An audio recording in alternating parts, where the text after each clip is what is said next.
Well, hello and welcome to the CRM Zen Show, where we talk about all things Zoho.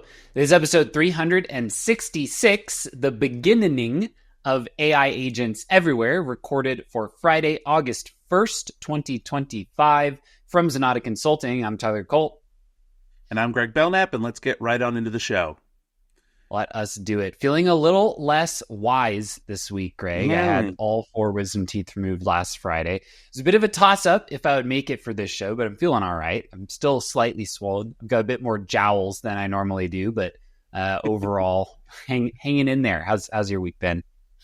Oh, pretty good. I imagine you're probably also feeling a little bit more heavenly, a little more saintly, because Sure. now you're now holier than you were before, correct? Very, very nice. Very nice, Greg. I thought you were doing a devil's teeth thing like we were talking about before the show, but you subverted my expectations. Hopped up on Advil, feeling good, not a care in the world. Again, just a little dumber than I was before, but that's kind of been the trend line for a year or two now. I think I peaked in intelligence a couple of years ago, and I'm just kind of cruising off those accolades. Big shout out to you, Greg. This week put out a video on the Zia AI agents. We got early access to that. Obviously, we're going to talk about it a little bit later, but just for those here at the beginning, if you haven't seen that, Greg actually basically did a new style of video, which I thought was cool, which was kind of like a first look, where you opened it up and you're like, hey, let's figure this thing out together, right? Kind of just walk through it. I thought that was cool. We're going to do more on it now that we've had some more time to kind of play around. We'll do some full tutorials, but let us know in the comments if you like that. I thought it was kind of a cool way of doing a video, and clever too, because you didn't have to prepare. You just pulled the screen up and from the head, started clicking buttons. Thank you for doing that. Seems like people are really enjoying the video so far. Good. I'm glad. All right. So with that, we do have a pretty busy news week. So let us jump right on in.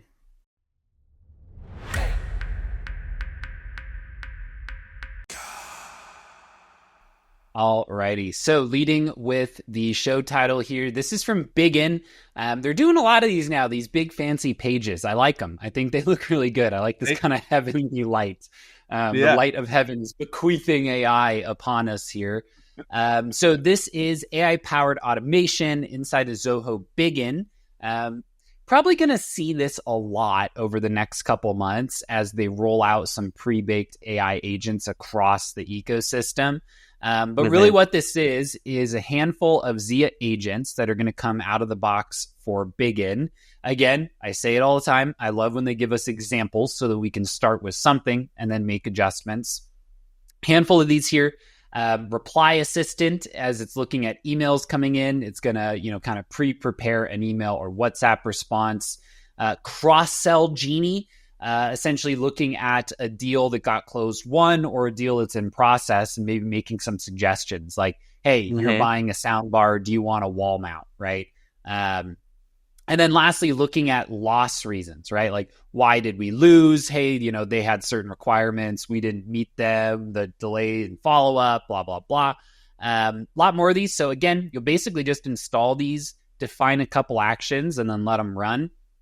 I will give the advice, like whenever you start with an AI tool, keep a really close eye on it, right? Just to make sure. It's oftentimes going to be something that you activate and then adjust, right? And kind of... Exactly. One thing I've seen, and I'll be really curious to see if this applies to agents in the same way that it applies to a lot of the like custom GPTs that I've made, is even with a set of instructions, they will drift a little bit. You'll see over time that they just start to act a little different than they used test to. Boundaries. Yeah, exactly. Yeah, it's like an unruly child. It like wants to figure out what it can get away with, and sometimes you have to go in and make those adjustments. So, saves you a ton of time still, well worth doing, but don't just fully set it and forget it. Keep an eye on it. Outside of these, of course, you're going to have the ability to create your own Zia agents for Bigin. Some new things that are going to come later for this is AI for chart and KPI generation, record summaries. I really like these. Like, I think this will be extra useful in the full CRM, where you could have a lot of different custom modules and records where it's like, hey, just what the heck's going on with this? Right? Give me a full summary. And then some native assistance for Google and Apple products as well. And again, like they're mentioning here, there are some other features you can get your hands on now. That's like the MCP if you're using other AI tools, and then some existing Apple Intelligence and Galaxy AI integrations that are already available. So head it over. It looks like bigin.com/ZIA-agents. Get on the early access if this is interesting for you. Oop, I clicked the button. Yeah. Oh, you signed up. Oh, no, you made a new Bigin. There I am. Yeah, really excited for this one. I'm really curious to see as they start to roll more of these out for full CRM. The one thing I'm interested on is, you're going to have a lot of like custom modules, right? Like it kind of makes sense to start with Bigin because it's like the AI tool knows what it's going to get, right? Lead, deal, contact, account. For us, if we think about our CRM, we might have to teach an agent what a billing is, right? Mm-hmm. If we're to do some type of record summary, like you'll have to build some type of context layer. And I'm really excited to get started with those. Yeah, it's going to be really interesting. Also, I do think that they missed a couple of opportunities for some more fun names for the agents they had there. Like the cross-sell genie. I think I would have gone more for like a cross-sell crony, a little bit. Okay. Little alliteration never hurts. And also the churn analyzer. You just got to portmanteau that. Just the churnalizer. Beautiful. They really, they should hire you, Greg, because your ability on wordplay is something that is a little bit lacking. It is a little lacking in the world. Your whimsical enjoyment of wordplay. With that, before we go too much further down that rabbit hole, let us move on in the news. This is one I've been looking forward to, honestly, for a while. Zoho Sign has been on a hot streak of some features that they might not have the sex appeal of all the AI stuff, right? Everything's about AI. Right. I get that. They are really useful. Here's one that isn't AI that is also really great. Zoho Sign has rolled out Delegate signing or Delegate signing. So essentially, this is the ability where if you have a signed document that's been sent to you for signature, you can now enable delegate signing such that I could say, hey, I'm going to be out of office for 2 weeks. If anything comes in that I need to sign, go ahead and delegate it to Greg, right? I trust him. He's going to read it. He's good to go. So if I get something from a vendor or a lawyer has some addendum to our contract, whatever, I could just say, hey, Greg's approved to sign on my behalf while I'm out. I don't want to hold stuff up. This is like a need to have thing that a lot of other sign tools do already have. They've kind of rounded out over the last year or so all of my issues with Zoho Sign. I mean, they did the whole rebuild of permissions and document visibility where, before it was like you are God or you are peasant and there's nothing in between. No in between.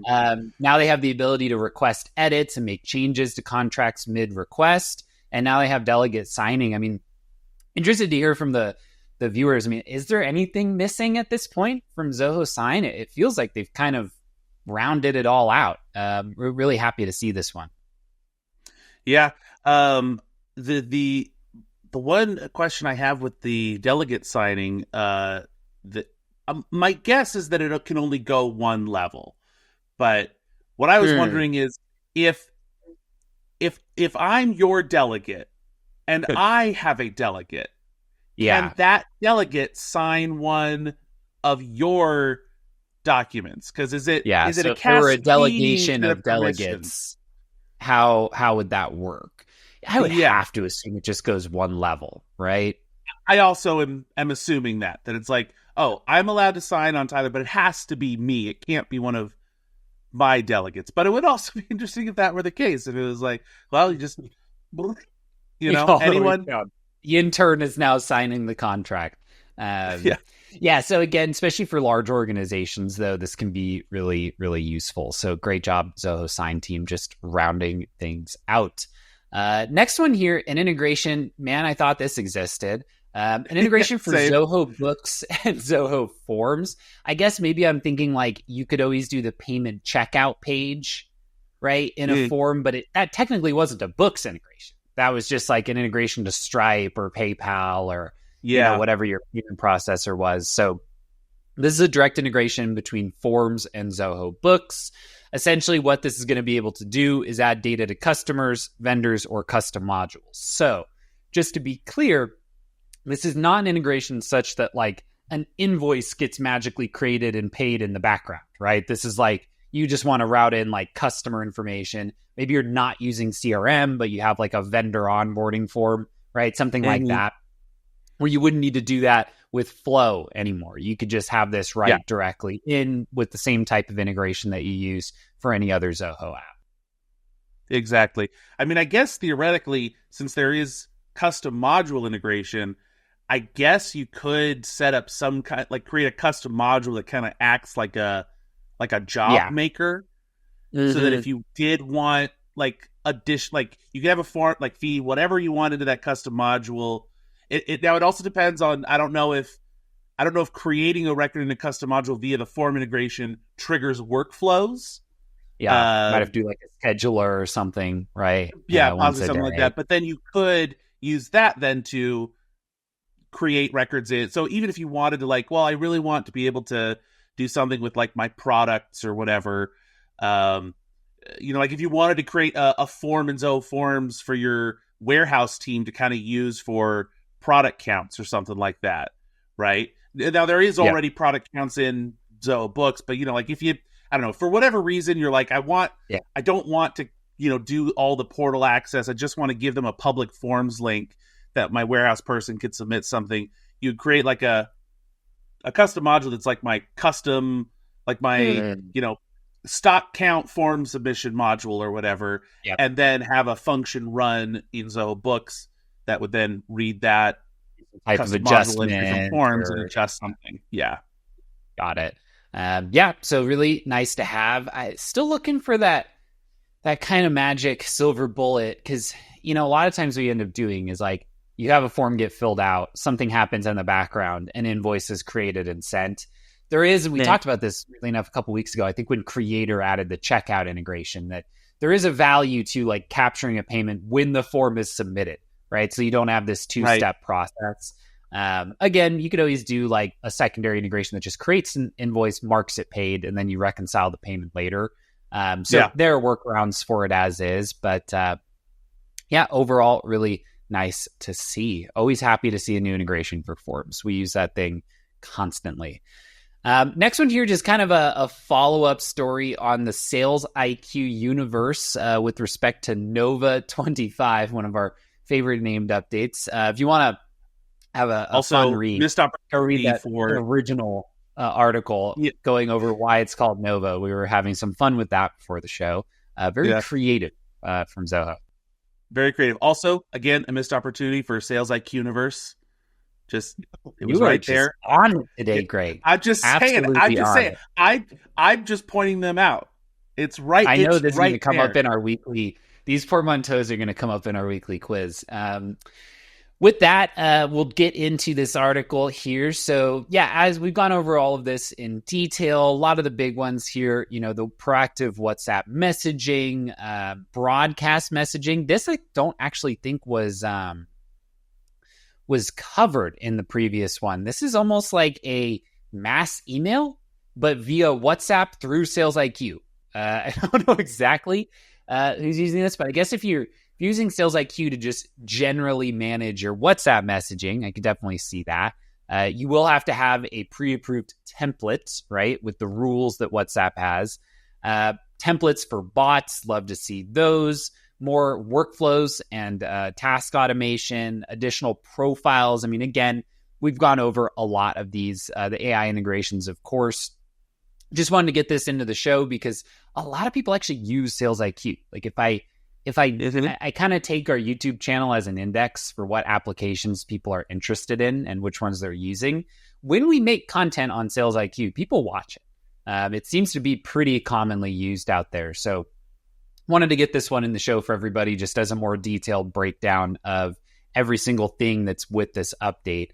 I would recommend checking out the article because there's lots of links, right? So if you're interested in broadcast messaging, click through and there's a whole thing on it, right? Like it's not just this summary level page. So make sure to sign up for the newsletter if you want this type of thing delivered to your inbox every single Monday morning over at zenatta.com/newsletter.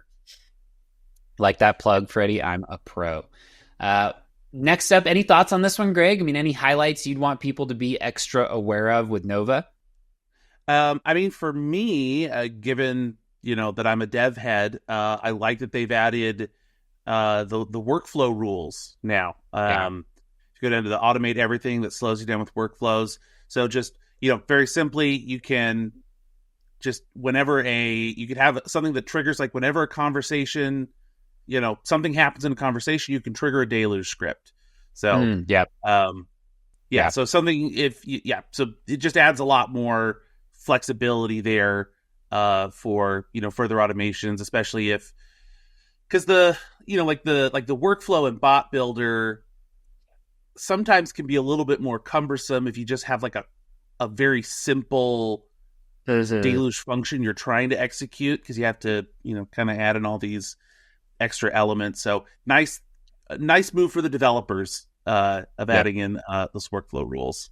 Yeah, the way I would think about using this is like, some clients will have a custom module in CRM called interactions, right? And we've got scripts in all these different places where any of these different interactions just go here, right? A desk ticket, an email, a phone call, right? And they'll just say, hey, I just want one list, right? Like, yeah, it's all cool. It's all on the record, but they're all in these different related lists. And there could be a value to just saying like, great, no worries. We'll set up simple functions in all these places, right to this consolidated place, maybe with little links that bring you back to the full context.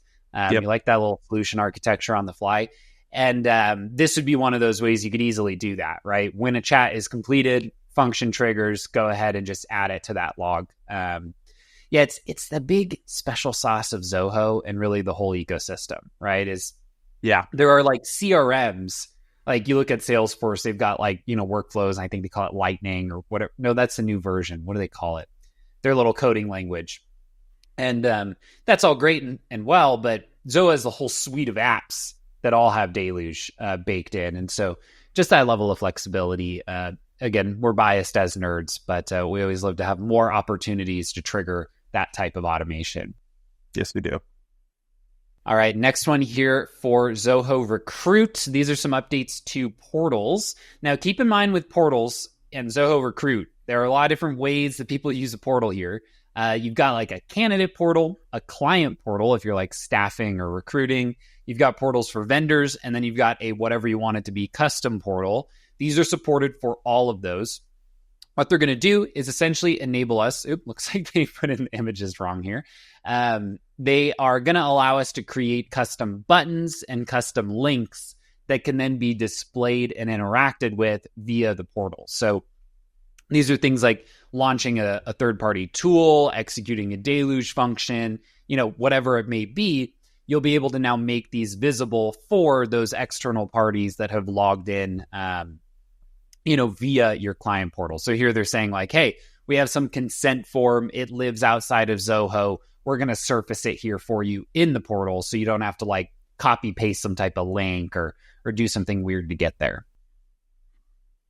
Yeah, so really nice that you can, because it really helps with like kind of redirecting people, stuff like that. Like, for example, we have a competency exam as part of our like hiring process if we're looking to add somebody to our development team, and it would be nice to be able to maybe on that portal for people have these like links and buttons to say like, hey, looking for technical interview prep, little button or a link here to send them off to one of our many resources that we have for people, like the Workflow Academy or just the Zoho help documentation, or even one of our YouTube videos. Yeah, or even I know we're using that new tool, Test Gorilla. Something like that we're kind of using to expand some of our, interview and hiring process. And I could imagine like putting a link or a custom button that does an open URL to that, right? Yes. Just so that like it's all part of that same flow. So really cool. Happy to see that. Recruit, definitely a heavy application, not a simple ATS, but a good one. Next up here and wrapping out the news, we had to do it. One more AI story for the day. You can't hide from it. Just like our director of consulting, Jordan, you just got to give in eventually and start using it. So WorkDrive now has some Zoho AI features. Big ones here are file summaries. Love to see that. I'm lazy, and so if it can summarize something for me. Translating comments. This is really cool, especially in the world of like remote work and like globalization of work. You might have employees. I mean, shoot, maybe they're even bilingual, but their preferred language is not maybe the standard one at the company. If they could like write something in their own language or their primary, and then it would just translate it, could get more granular and kind of allow them to communicate better. As long as the translation's good, that's at least the caveat. Yes. But generally speaking, with AI tools, it's pretty good. And then some additional AI features for like creating content. So content creation, really interested to see that. We do that all the time. Like, write me a first draft of this policy, right? And then we'll edit and adjust it. And, you can't just, when you're doing pro tip, we do this a lot. Like, if you're going to have GPT write you something that might be a policy for your company, plan on making changes to it. It's not always going to get it right the first time. Image generation, adjusting comments, cover image creation, video and audio transcription. I mean, across the board, really, really nice features inside of WorkDrive. I mean, we use video transcription all the time, right? Like, a little look behind the curtain, right? Sometimes we'll take a YouTube video, we'll make a blog entry out of it. Right. One of the first things we do is we take that video, which we already have living in WorkDrive. We use an AI tool to create a transcript. We run that transcript through another tool that does a first draft of like, hey, here's kind of the outline of the blog that you should write. If this works well, we would not have to use that other video transcription tool because it's already in WorkDrive. Right. Yeah. So if Freddie could just click a button there, he surely would. Again, devil's in the details, got to work well. But something like audio and video transcription, like they generally do. They're pretty good at that part. And Zoho, even with their new model, they put out benchmarks of kind of where their speech recognition stands, and like it's just about as good as any of the others. Plus or minus 2 or 3%, right? So nice suite of updates here for WorkDrive. Yeah, the audio and video transcription one, I think that one's really standing out to me because I hope that my hope is that if it could do that, and if you could set up a way to have that work automatically, just automatically create a transcript whenever you make a video, because then if I need to like search through WorkDrive, like to be able to index on the transcription, so because one of the problems you would have with a video file or an audio file is that then if somebody wanted to search through WorkDrive to find like the content that video is about, you would just have to hope that the name of the video or the tags associated with it were indexed properly. That's a great idea. I guess another option you could do is that if it wouldn't be included automatically in there, if you could create, I guess I'm thinking now as a dev, if you could create maybe a scheduled function to make sure that the transcripts are generated, and then you could run those transcripts through maybe like a GPT or something like that to get a list of appropriate tags that you could then attach to that file, and then it becomes more easily searchable and indexable that way. So especially too, was it last week that we were talking about what do they call them, hubs in WorkDrive?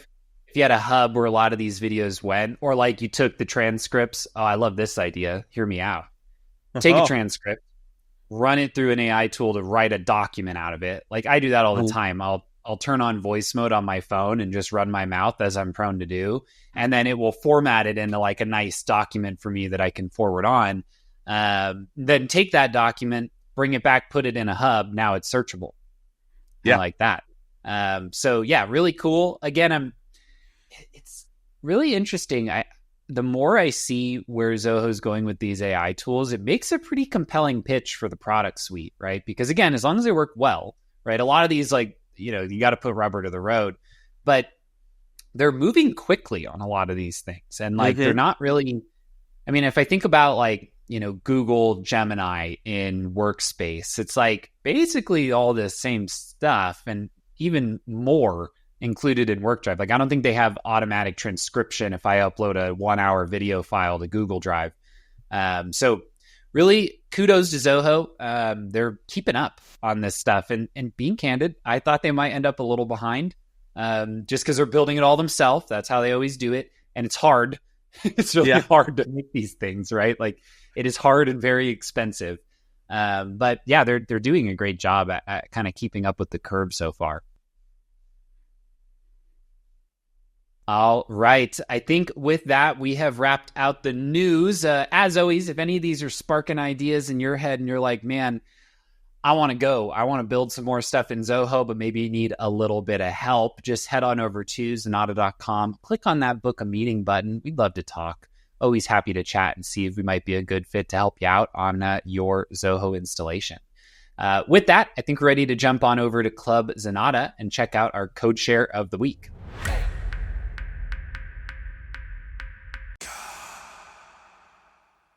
All right, here we are in the code share. It is the man, the myth, the legend himself, Andrew Gritton. We jokingly call Club Z Club G internally because Gritton here seems to be the main contributor on the Zenatta side.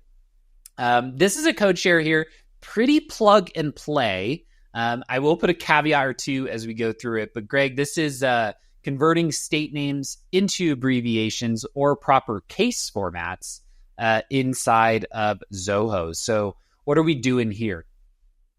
Yeah, this one is, and I think this is a code snippet that we've shared another version of this before, I think, but you would be surprised, well, you might not be surprised at how often it comes up that, you have a pick list of states for somebody to pick from, but wherever you need to send that data to, they need the abbreviated version.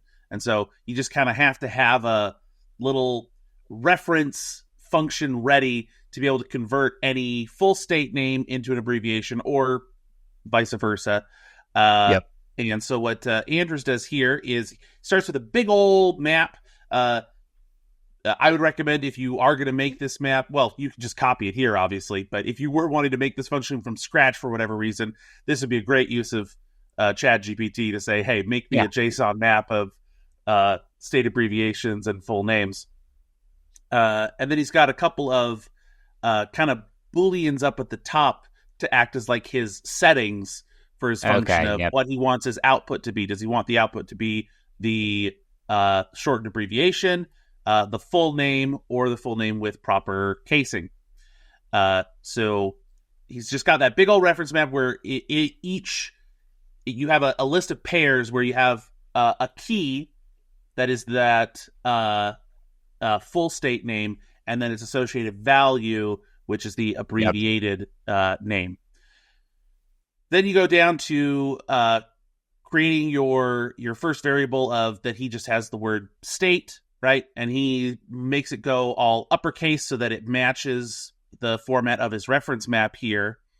Then going through his state keys, if he finds the match, then he either returns just the word that he was searching on and it's the full state, or sorry, if he's looking for the short, then he returns the value associated with that name. Otherwise, return the full name, or if your setting was set to proper long, then run the proper casing function on that state name. And then you basically have your choice of short, long, or proper long. Beautiful.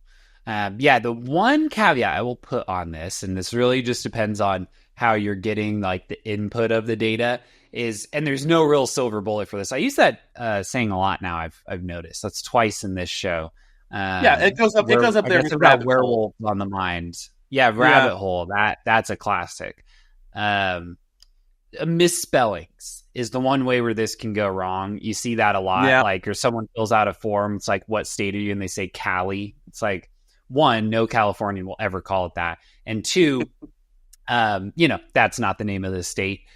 When in doubt, try to make those pick lists wherever you can, where people are entering this kind of data.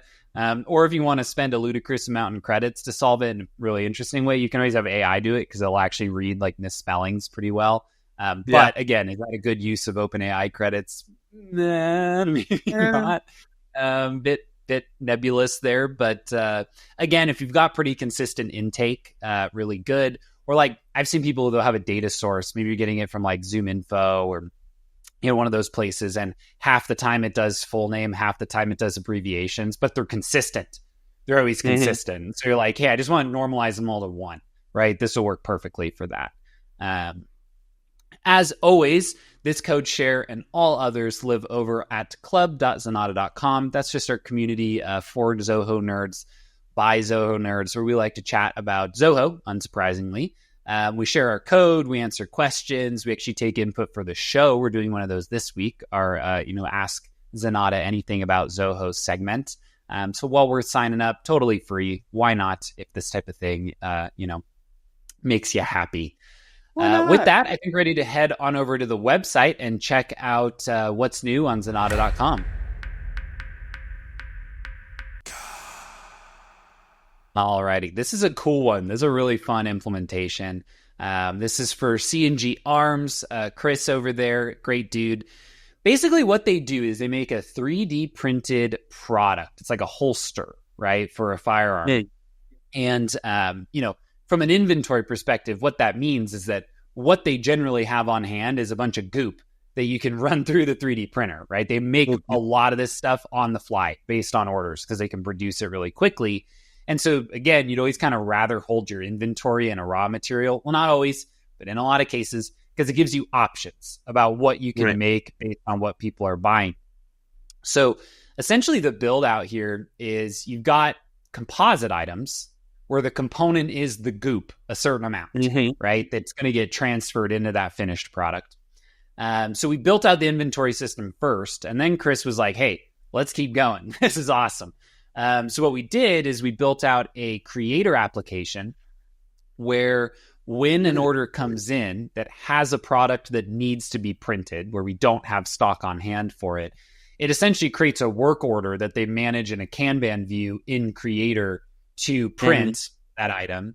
Once it's done, it does all the inventory management and bundling so that they can then fulfill the order with the unit of that product that was just made. My understanding is like they've got the Kanban board in the production facility, right? Like they literally use it old school style, like Toyota with the Post-its, right? Moving down the thing, except it's a digital Kanban. So really cool. All the inventory management handled, full integration with Shopify. Great job by Lucas on this and on Chris. He's kind of like a model client. He's just like stoked and always ready to do really fun, exciting stuff inside of Zoho. So not a simple build, to be clear. No. Some of these things are, requirements that don't really work natively in inventory, which is why we ended up building that creator application.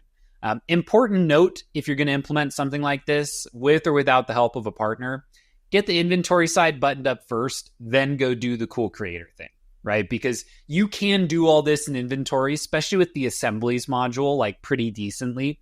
In this case, they're very high volume and like stuff's got to go right on time. So creator was worth it for them, but it's only going to go well if you got inventory buttoned up first. You don't want to be trying to like build both those in parallel. It's going to just get all messed up.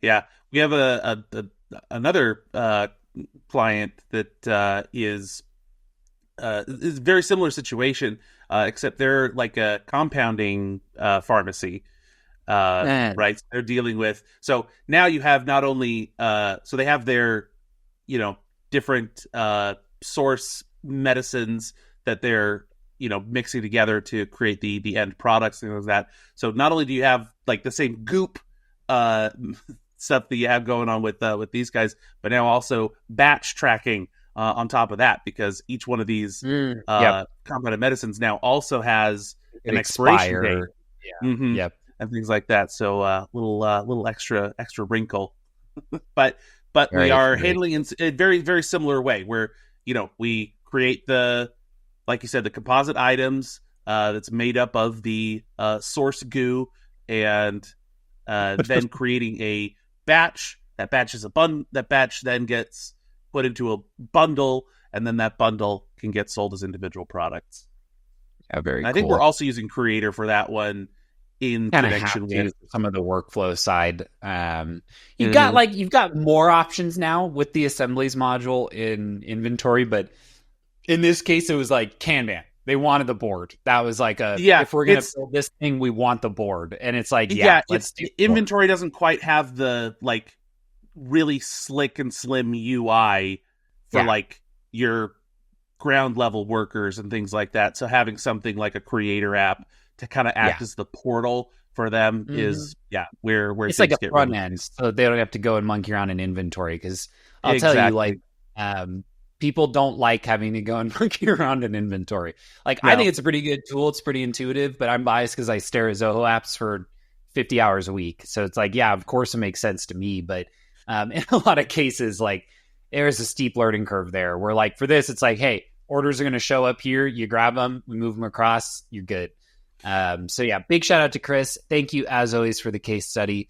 All of these live over under the About section under case studies. We've got a whole boatload of them in here. So we love our clients. We love kind of when they let us share what we've done. If you're ever interested, head on over to Zenatta.com, check any of those out. See if one is similar to what you're doing. Maybe we'd be a good fit to help out. With that, let us go ahead and jump on over to youtube.com/Zenatta and check out our tips of the week.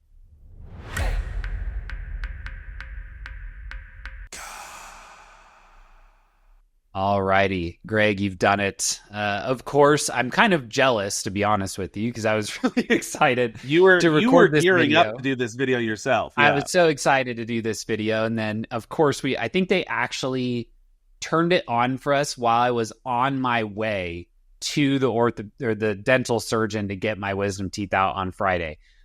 So thank you again. You filled in for me, recorded this, went through pretty much like the whole app. I mean, first impressions, looking at some of the agents. I think in the back end, you kind of like built one out, or kind of a simple one on, how it might work and how you might actually use it. Any call outs in here that you kind of want to highlight as we're taking a look? I mean, people seem to be really enjoying it, and there's a lot of interest in this. Yeah. The one thing that I do want to call out, and I mentioned this kind of at the top of the video here, while this does, it does help do a lot of the work for you, and there's the studio builder to help you build something, you are probably going to need to have at least a fundamental understanding of how like REST APIs work, or at least understanding which APIs respond to the actions that you want to take. Now, to their credit, if you use the Zia Builder, the Zia Builder will do its best to understand what it is that you want done, and then it'll kind of generate the tasks that it's going to need on your behalf. But there's a possibility that it might, miss one or two permissions that it didn't realize that it needed, and so you will have to go in and add those extra permissions, and then configuring the connections and things like that. So it does require a little bit of that technical background from my perspective. Maybe the problem is because I'm just a dev head, I see it and I kind of glob on to, and I did go through the create your own, I guess, rather than the actual just pure Zia Builder, because I wanted to see the building blocks of it first. But So basically what I'm seeing in here is like you create an agent, you give it some knowledge. Like here you've essentially set up like, hey, here's the process, here's your goal. Then you enable certain tools, which kind of look like API endpoints, right? You're saying like, hey, here's the types of things you are allowed to do. And for the listeners or viewers that don't spend a lot of time like interacting with REST APIs, all that an API is what happens when you click a button, right? That is really at a core level. When you go into a lead and you click convert, it is invoking the convert lead API, right? And so you're basically enabling buttons or searches or, certain actions that could be taken in the UI. You're just enabling them from the perspective of the APIs, because that's what the bot's actually doing. The nice thing is there, again, that is a better way to build an agent than having it like physically click, right? Because there are Yeah. agents that kind of interact with a browser, right? And it actually goes in and like clicks a button to do a thing. Problem is UIs change, screen sizes change. Like it's not a great way to do things. But here it's like, hey, I've got this set of tools and I can enable them. And an agent could have tools enabled for many different applications, right? So if I were like a recruiter, I might have a bot that has some tools enabled for CRM, recruits, and Zoho Click if it needs to like send me a notifications. You create those as like a group and assign them to the bot. I do like that. And as you get in, it's going to be very tempting to just turn all of them on, right? You're going to say, hey, there's a lot of work. What if I just give it everything? Try not to do that. Really try not to do that. You want to give it the least amount of stuff possible that will allow it to do its job, just from like a security perspective and a, avoid issues perspective. Like it looks like here you gave it CRU operations, the D being missing here in a CRUD operation where D is delete. Greg is saying, hey, you know what, Mr. Agent, you can't delete anything, right? Like if you were to go in and maybe you made an update and it was wrong, I'll see it in the timeline and I'll fix it. But you can't just delete the deal, right? Like in no world can you do that. So I do like kind of create the guardrails using a proper selection of tools. That seems to be a clever way to do this. Yeah. I will say, so obviously, and, a caveat to all of our viewers out there, this is still in closed beta. So obviously there's a lot of refinement still going on behind the scenes with this. So this is by no means Zoho's final version of this Agent Studio. What the Agent Studio is doing really, or the agents that I was interacting with, what it's doing really well right now is all of the data reading stuff. It's doing a great job at that right now. So I created this bot to like look at deals and things like that. And I was able to very quickly turn it into like a click bot that I could just chat with in Click, which was nice. And I could ask the Click bot like, hey, which of my deals is the highest value right now? And it said, oh, well, assuming you're talking about just deal amount, it's this one. And it's currently in this, it's this deal called Benton, and it's in the qualification stage, something like that. So it already does a good job of being able to just kind of read my CRM and like tell me information about my records. Where I was struggling a little bit with getting it to do what I wanted was in actually creating records. So like what I was hoping for it to do was to read a deal, look at all the fields, look at what stage it's in, and then based off of a knowledge base article that I attached to it, create tasks in the tasks module that a salesperson should do to move it from one stage to another. And it was having a little trouble actually just creating the task records right now, at least based on the information that I was giving it, so I think that's probably going to need a little bit more time to bake, but the reading stuff is really good right now already. Nice. Very nice. Yeah. I mean, I think about like the ways you can kind of level up a current process. So like on our sales team, we're always looking at aging deals, right? It's kind of like any deal based on certain statuses that hasn't been touched in X number of days, right? But what would be extra cool is if we could get like really good deals that are aging, right? Where it kind of uses some intuition to go like, hey, based on the deliverables, based on the type of company, like this is the exact type of deal we want to close and it's aging. And maybe that like, rather than just being on a list, goes out in a Click message or sends an email, right? Or is a little bit more annoying about that one to make sure that we didn't drop the ball on it because it fits based on the knowledge, our kind of ideal customer, right? So, and again, you could do that in a scheduled function. It's just complicated. Right. And so like, if I could just have a bot and I just tell it to do that and it's like, yes, sir. And it does it. That's great. And it allows someone who doesn't know a lot of deluge to get those benefits. So really, really excited to get my hands on these. Leave a comment down below. Are there any bots you guys want to see? Because my teeth are healing up. I'm not as swollen. Next week, I'm going to record a bunch of these. So let us know. I'm really curious if there's any like use cases that people are particularly excited about. Because I'll record them. I've got nothing better to do with my time. With that, we'll jump over to the next video here. This is from Tim, a newer consultant on the Zenatta team with the excellent Zen Otter shirt there.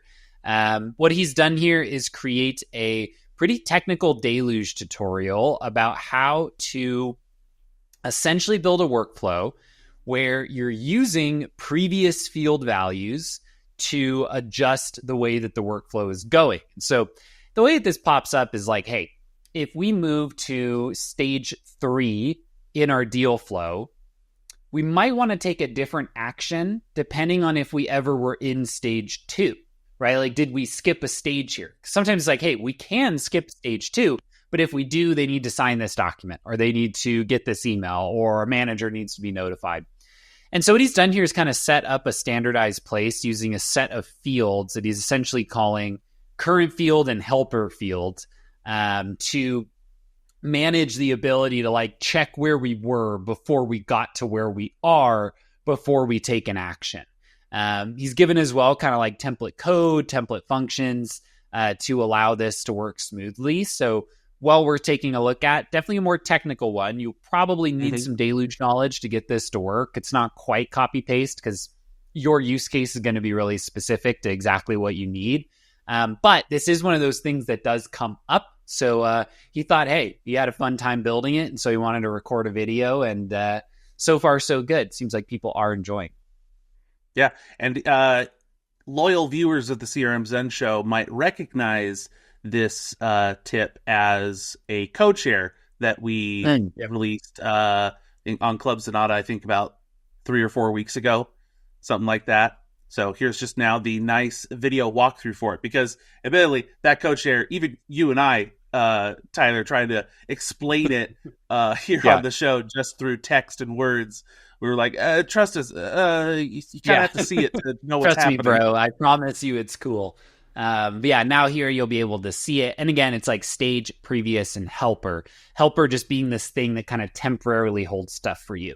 So that you can use it as part of that workflow automation. As always, over at youtube.com/Zenatta, that is where all the code shares or all the videos live, all the tips, the podcasts, the product announcements, really everything that we do. It all goes up over here. We always love for people to check out the channel. Just free, useful Zoho stuff for you. So take a look if that is if that brings you joy. Should be worth your time. It sparks With joy. that, I think we're ready to jump on into our question of the week.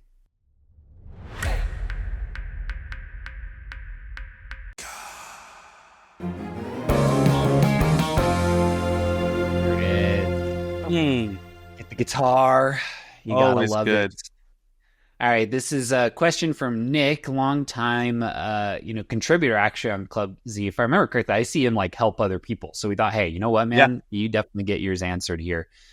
So Nick is asking about a gym classes type calendar and scheduling tool inside of Zoho. What he's saying is, hey, we're on Zoho 1. We've got all these different classes that are going to go on an event calendar, similar to like, yoga classes, spin classes, body pump classes. Love that. Where we need to know like, hey, people can sign up. We know the attendance if they showed up. We might have like max amounts of participants, right? Like, hey, we've only got 20 bikes, right? Like we can't have more than that. And then we want all these things to show up on the same calendar so people can go in and sign up for them.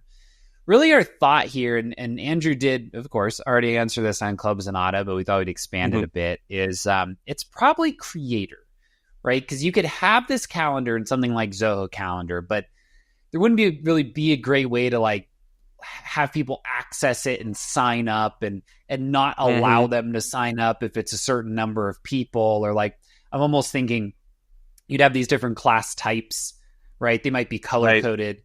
You might have like a little pop-up field like class full, right? If number of attendees is equal to max number, right? Like, so there are those types of things. Then the ability to check someone in, right? Because you'd assume like, hey, this guy keeps signing up. He never shows up, right? We need to like reach out to him and go, hey, dude, like, you have to show up to the class. So yeah, I think creator here, Greg, right, would probably make the most sense. Right, you've got like a sign up form, you've got like a students module, maybe a portal if they're not Zoho users. It's kind of where our heads were going, at least when we read through these requirements. Yeah, I mean, yeah, especially the fact that like, because this is a little bit different than something like because your mind might go to like Zoho bookings, right? Which does have, kind of like resource management where, if we're talking a gym, you have like multiple rooms. And so you would have like resources for each room. It's the ability for like multiple people to sign up. I think, you're probably just going to have a better time just kind of, rather than having to like look at workarounds inside of bookings, of just building it from the ground up in Creator. And then you could have, all these workflows that are constantly checking like, is the class full? Is it not full? And even once people have, and especially for like classes like this, things that you could also have schedules that could trigger, reminder emails out to the people that are currently signed up, so that you don't have no shows, at your classes, things like that. Or if somebody does say like, oh, you know what, I actually can't go to that anymore. I'm gonna cancel my reservation for that class, and then you could even have like you could even create like a wait list in Creator. Same thing, right? You stole it from me. I can't believe you. I think, to. And it does depend, like who needs access, or these people that are going to access via a portal, right? Because I'm thinking if they're like clients, they're going to have to log in and do this. You have to make the determination, like, will they, right? Are these people that are going to log in? Does that make sense? But feels like in Zoho, a creator portal is probably the best option. I think so. All right. Busy week this week, Greg. It seems like we're staying that way with all the AI news. It kind of gets us both talking. Yes, it does. Keeps us busy. With that, I think we're ready to wrap up here for the week. As always, if you want to get in touch with any of us over here at Zenatta, just head on over to zenatta.com. Click on that big shiny book a meeting button. We would love to chat. While you're there, we do have full episodes of the show, as well as links to all the stories we discussed today on the website. And head over to club.zenatta.com to get access to the code share we talked about today, as well as all of our previous code shares. We also have all the latest and greatest in Zoho news and events over there. Also, if you want to train your team in less than a week on the core Zoho apps like CRM, books, projects, etc., head over to zenatta.com/training and get your team started today. And as always, we always appreciate when you like and subscribe here on YouTube, as well as your choice of podcast app. We will see you next Friday. The CRM Zen Show was produced by Podcaster Zen. That was a very clean podcast app. Yeah, I was going to say you have a lot more room in your mouth. Does it feel easier to say now? I think so, yeah. I'm not stumbling over my words quite so much. But I am a lot less drunk than I normally am for the show, so that might also have a small effect. Oh, well, I'm twice as high, so... Okay, well, then we're meeting in the middle. Match made in heaven. Have a good weekend, everybody. Like I've ever touched a drug in my life.